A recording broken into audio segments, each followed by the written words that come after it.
Alright, now I want to show you some of the features of a stand-up paddleboard. This is a 13.5-foot Dragonfly. And one of the most important is, we've been talking about fishing, is this entry right here. We've got a real sharp entry.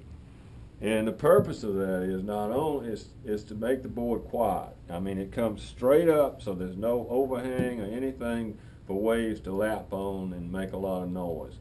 So it's extremely quiet. It's also a wave piercing bow, so it can go through rough water better.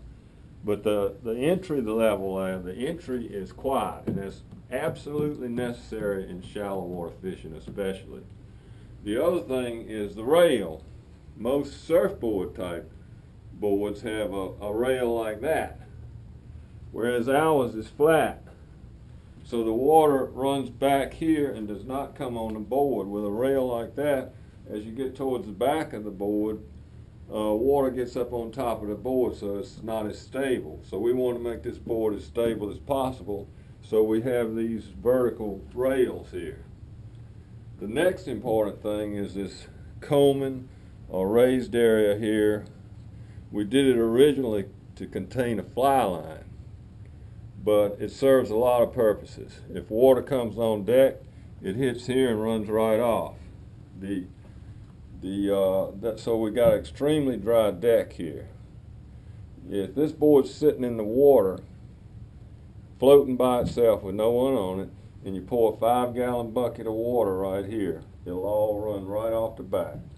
So it's extremely dry, it's extremely stable, it's quiet, and you know, it serves all the purposes that we need. Even if you're not a fly fisherman, this area here serves a lot of other purposes too. And you're standing on a dry deck. There's no water on deck ever on this board unless you got into some extremely rough water. Any stories you can tell me about this? Well, you know, years ago I was down in the Bahamas fishing for bonefish. Been fishing all morning and was going to go back that evening, but I took a regular standard paddleboard out on the flats, just paddling around.